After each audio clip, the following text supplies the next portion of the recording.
নাম না হয় সামনে আসেনি, সেই ইনভেস্টিগেশন ঠিকঠাক হয়নি বলে না হয় রিইনভেস্টিগেশনের জন্য ওনারা আজকে তীর্থঙ্কর স্যারের ঘরে আজকে প্রেয়ার করেছেন, মানে মামলা করেছেন আর কি, নিজেদের তার বাবা মা তারা খুশি নন প্রথম থেকে, এবং নিজেদের তার মাকে যাতে সাক্ষী করা হয় সেই নিয়ে।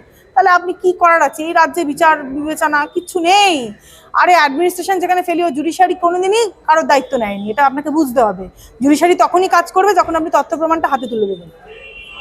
হাতে যতক্ষণ না আপনি তথ্য প্রমাণ তুলছেন, আপনি ততক্ষণ পর্যন্ত জুডিশিয়ারি আপনাকে কি বিচার দেবে? আপনার বাড়িতে যে মহিলারা গেছিল তাদেরকে আইডেন্টিটি করতে পেরেছে, মানে কারা, মানে আপনার বাড়িতে কেন গেল তারা? আমার বাড়িতে আমি তখন ছিলাম না, রাত্রিবেলা আমার বাবাকে হুমকি দেওয়া, কারণ আমাদের দেখুন এমন জায়গায় জানেন তো, ওই জায়গায় বেলেঘাটায় অনেকগুলো ইলিগাল বিল্ডিং হয়ে চলেছে। সেই মর্মে আমার বাবা 6 মাস আগে একটা কমপ্লেন করেছিল যে ইলিগাল বিল্ডিংটা কেন হয়েছে। এবার জেনারেলি বিজেপি নেম প্লেটে তো দেখতে পাচ্ছে আমার নাম লেখা, আমার বাবা তো করেন না কিছু, পার্টি করেন না, আমারটা আলাদা কথা, আমার রাজনৈতিক মানে আইডেন্টিটি, তার তো কিছু নেই, তা তাকে কেন অত্যাচার, আমার বৃদ্ধ বাবা মার উপরে কেন অত্যাচার, 30টা লোক নিয়ে গিয়ে তাকে ঘরে যে কেন এই কমপ্লেনটা কেন আমার বাবা করেছেন আর কি।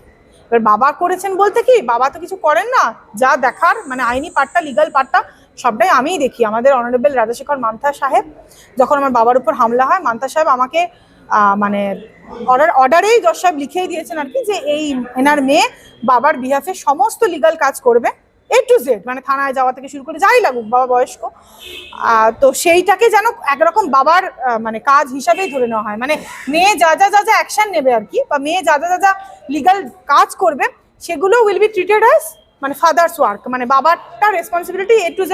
অনারেবল রাজশেখর মান্থা স্যার আমার বাবার বাড়িতে পুলিশ পোস্টিংও দিয়েছেন, 4টে করে পুলিশ পোস্টিং, মানে যাতে করে বাবা মায়ের সিকিউরিটি দেখার জন্য। অনেক দেখুন, এই যে আপনি বলছেন না অনেক কিছু, আজকে তো একটা আপনি আজকে লড়াকু নেত্রী যেটা সামনে থেকে দেখছেন, সেটা তো আর একদিনে তৈরি হয় না।